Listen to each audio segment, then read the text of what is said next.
We all have our own preconceived notions when it comes to Africa, both when we think of the land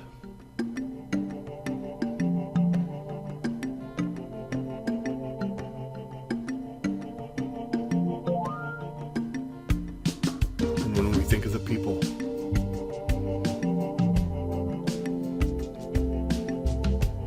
Africa is an emerging continent, but unfortunately that emergence has been slowed as it struggles with the same fundamental exploitations.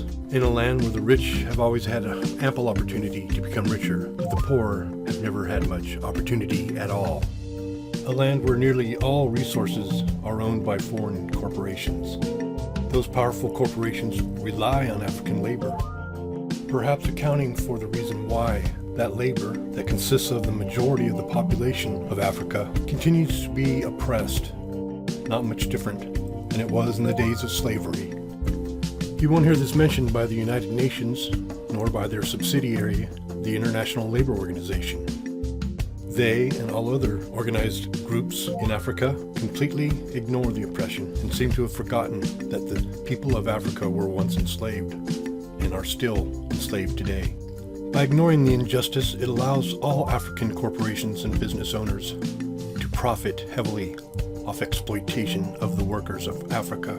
And this small segment of the population is allowed to live a life of luxury as a reward for exploiting and violating the laws that protect workers' rights. For those laws are not enforced as they should be. And while the wealth of capitalism can be seen in the growing cities of Africa, the suffering of a lack of democracy can be found not far away. And while most African countries have adopted international labor laws that protect workers' rights, these laws are just not enforced.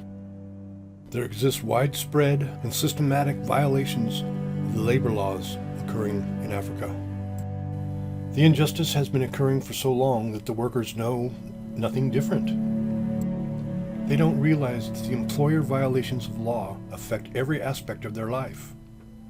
Meanwhile, the rich get richer and the poor continue to get poorer. The phenomena of the injustice lies in the either silence or denial by the very organizations that are supposed to be helping the people of Africa. Nearly all who place blame for the suffering of the workers on the workers themselves. An example can be found in this nonprofit's video.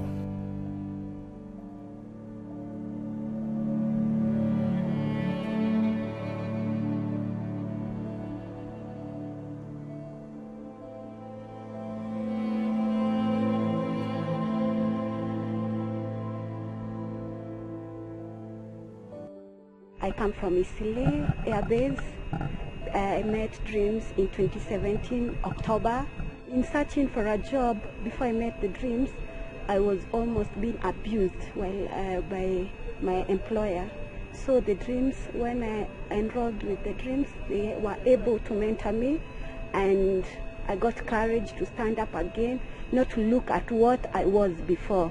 So in Dreams, we've got safe spaces where I was going on Wednesdays afternoon, and in safe spaces we were being mentored, and we were taught on how to self-defense yourself, how to be courageous, to stop being shy, and how you can make it in life. The nonprofits are completely silent on the employer abuses, and they work on symptoms of the problem when the answer can be found within the laws adopted by the countries themselves.